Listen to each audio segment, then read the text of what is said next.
Jemaat yang terkasih di dalam Tuhan Yesus Kristus, kembali kita akan menyatukan hati dan pikiran kita di dalam pekan doa Pentakosta yang ke-9. Pada hari yang ke-9 ini di dalam keluarga kita masing-masing, kita merendahkan diri, meminta anugerah Tuhan supaya Tuhan sendiri yang melawat kehidupan kita. Mari kita mengagungkan Dia dan meminta sentuhannya itu boleh menjamah hati kita. Betapa ku mencintai Bapa, sentuh hatiku.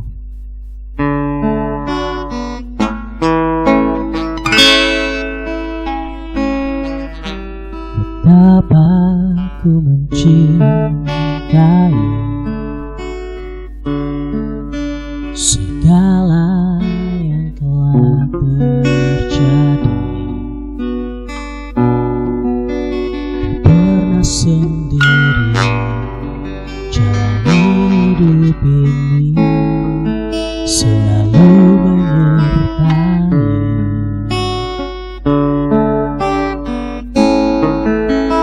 Betapa ku menyadari dalam hidupku ini selalu memberi rancangan terbaik oleh karena kasih.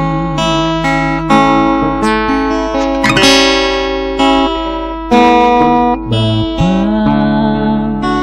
sentuh hatiku, ubah hidupku menjadi yang baru, bagai emas yang murni. Kau membentuk rencana hatiku. Bapa, ajarku mengerti sebuah kasih yang selalu memberi, bagai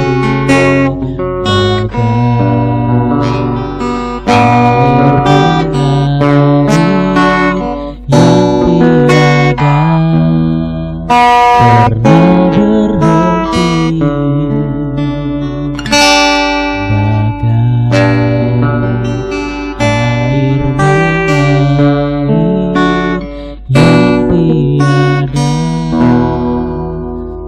pernah berhenti.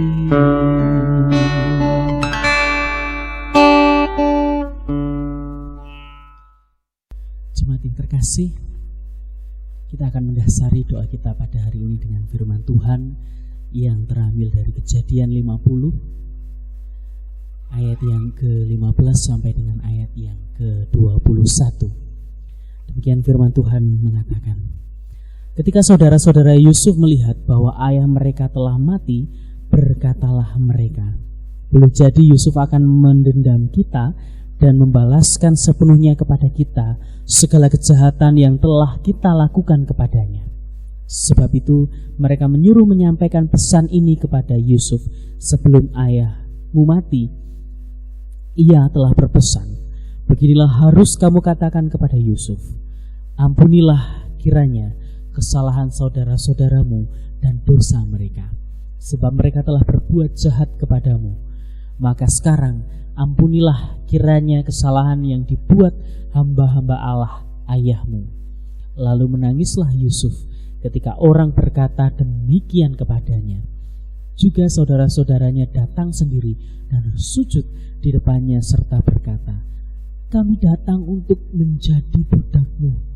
Tetapi Yusuf berkata kepada mereka, janganlah takut, sebab aku inikah pengganti Allah. Memang kamu telah mereka-rekakan yang jahat terhadap aku, tetapi Allah telah mengereka-rekakannya untuk kebaikan dengan maksud melakukan seperti yang terjadi sekarang ini, yakni memelihara hidup suatu bangsa yang besar. Jadi janganlah takut, Aku akan menanggung makanmu dan makan anak-anakmu juga. Demikianlah ia menghiburkan mereka dan menenangkan hati mereka dengan perkataannya.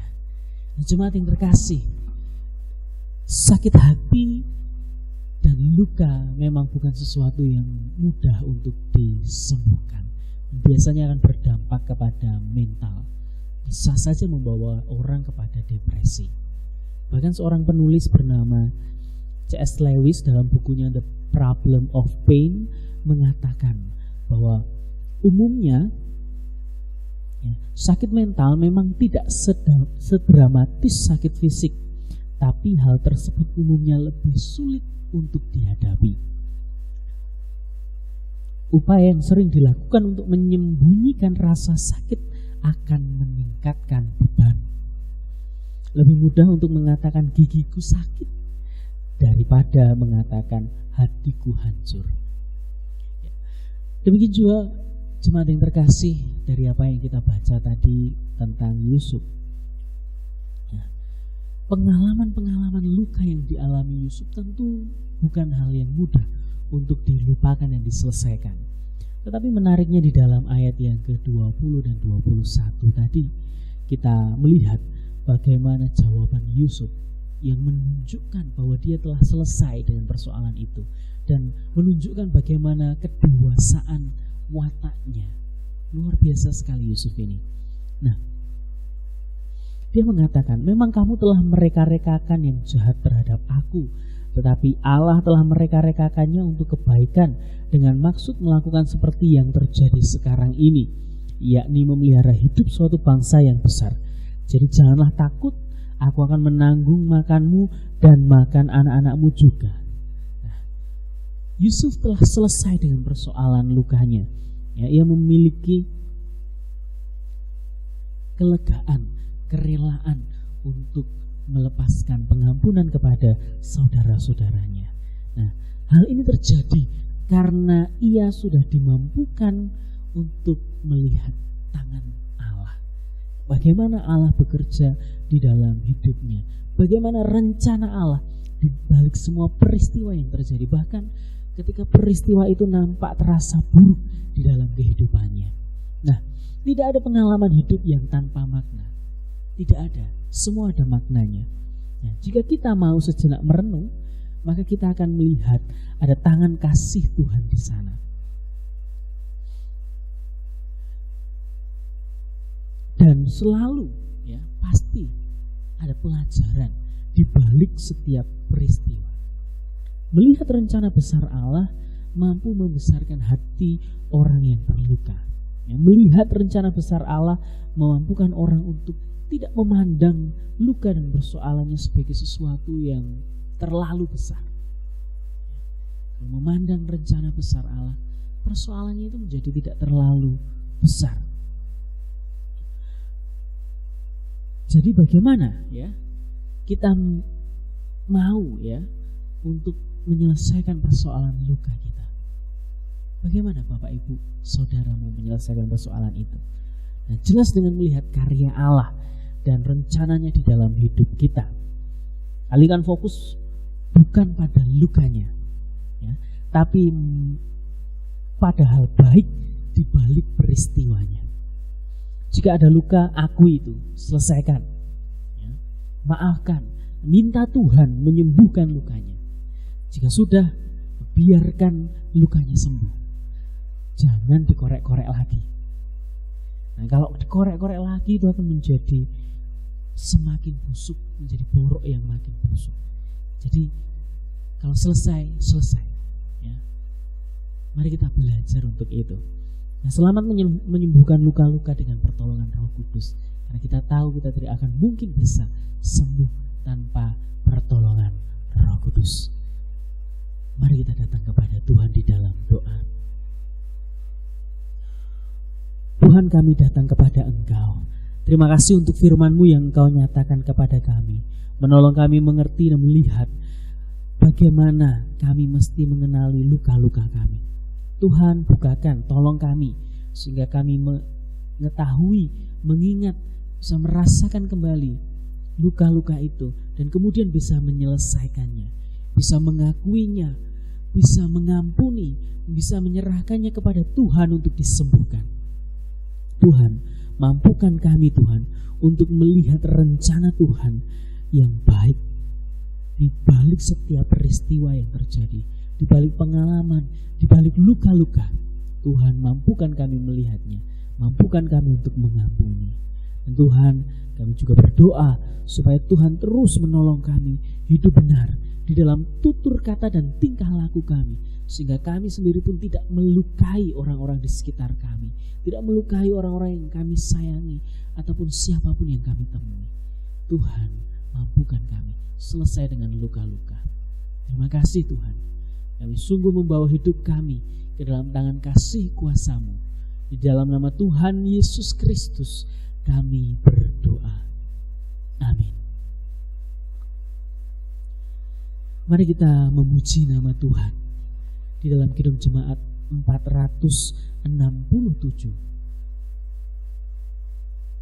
Kidung Jemaat 467. Tuhanku, bila hati kawanku.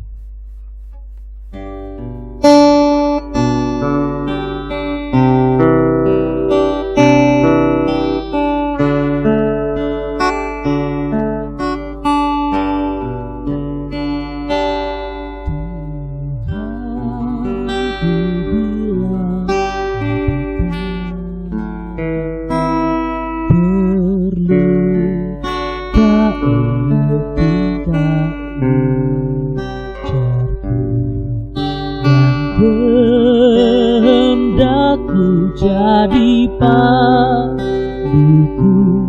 ampuni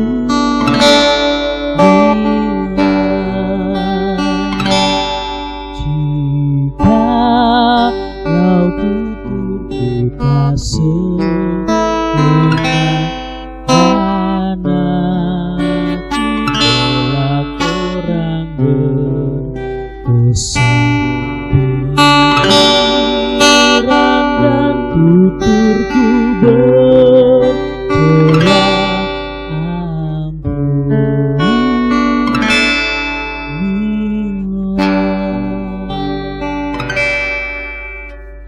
Kiranya Roh Kudus memampukan kita lepas dari setiap luka-luka kita. Tuhan memberkati.